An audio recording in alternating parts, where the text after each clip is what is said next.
Closed captioning of this program is brought to you by Slimers in Organic Flesh Bait. Fish hit hard and often with Slimers. Makes it a lot more interesting when the wind changes directions completely. When we started earlier, the wind was from the southwest and we were fishing the southern shorelines because they were a little bit more protected. But now, because the wind is from the north, we've shifted and come to the north shoreline. So talk about, alternating spots. This is such an easy way to fish, and it's actually great for kids or people that don't fish much because you're only using one hook. See that there's a single hook there? I'm not using a trailer. So spinnerbaits are very safe when it comes to casting, unlike using a lure that has several treble hooks.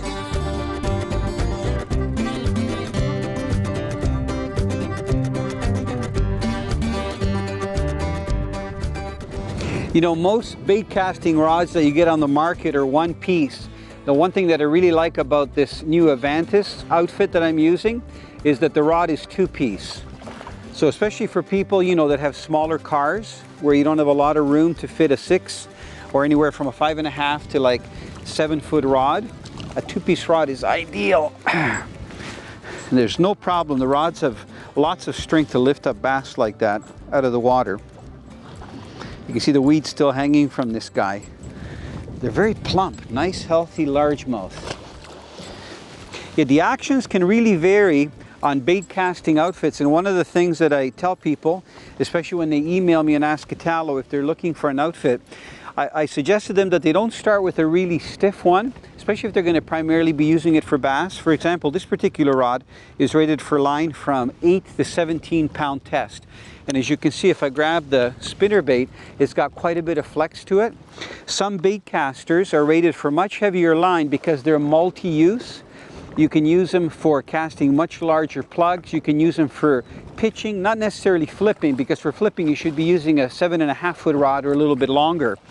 But for all-around fishing, this two-piece is ideal. You can see how compact it is. The reel is called a low-profile reel because it sits so low to the blank, so it's very easy for me to hold it in my hand where I'm fishing. And it casts so well, whether it's into the wind or with the wind. And this is the way you hold it. You actually put your thumb right on top of the reel, and this gives you more power because your hand is further ahead.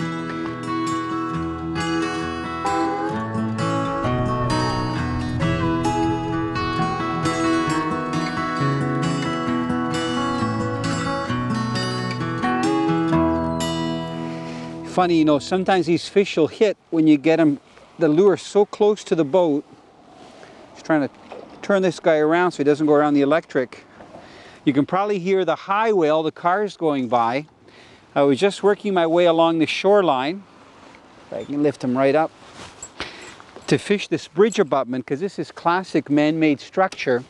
And a lot of times, even when you get close to bridges like this, there's actually structure on the shoreline, because what they've done is they've dumped gravel and rocks to create the base for them to pour the actual abutments of the bridge. So even though it's noisy, and it's concrete, a lot of times as you start to inch your way in, those are really good spots to get nice bass, just like this one. Nice, healthy largemouth. So what I'm going to keep doing here, I'm in about 6 to 10 feet of water, and I'm casting towards the shoreline, and I'm trying to just work the spinnerbait along the bottom. The key when you get into areas that don't have a lot of vegetation is to try to crawl the spinnerbait so that you're just bumping the bottom, but still keeping the blade going. So I'm just going to put my glasses on in case I see a weed clump or something here. Then as I get closer, I'm actually going to cast right to the base of the bridge abutment. I'm going to let it sink for a second, and then just retrieve it slowly. A lot of times anglers will go right by structure like this, and especially if you have winds that have been blowing for some time, there's actual currents that are created around abutments like this. And I've even done well fishing jigs for walleye, let alone bass. Making nice long casts and steady retrieves. You can see the way my hand's going around, it's pretty steady. I'm not really increasing or decreasing the speed. Every once in a while you'll see me snap my rod tip, and that's to make sure there's no weeds on the spinnerbait. I'm going to try a cast on this side of the abutment. Be nice if there was a hog hanging around the walls here. You never know. Right from the abutment. Oh, big fish. Amazing, you know. Pays off to fish this man-made structure. I've got my net buried, of course. This fish hit so hard that I thought it was the abutment.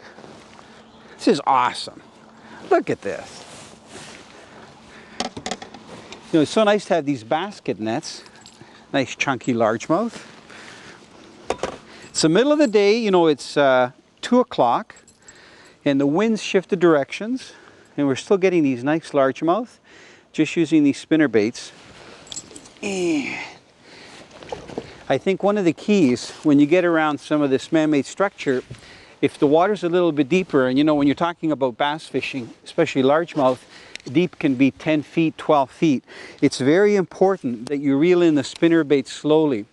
And there's a technique that a lot of anglers fish when the conditions are tough and the fish are inactive, and it's called slow rolling a spinner bait. So I'll show you what I mean here. I'm just going to cast out at the base of this abutment. I've got slack line out and I'm allowing my spinner bait to sink until my line goes slack. They're sparse weeds, but because of the way a spinner bait is made, usually you don't get the spinner bait caught up on the weeds. So as soon as I feel the blades rotating, I try to reel it in as slow as I can. Just enough to get those blades rolling right on the bottom. So I'm going to cast to one side of the abutment and then I'm going to cast to the other side of the abutment.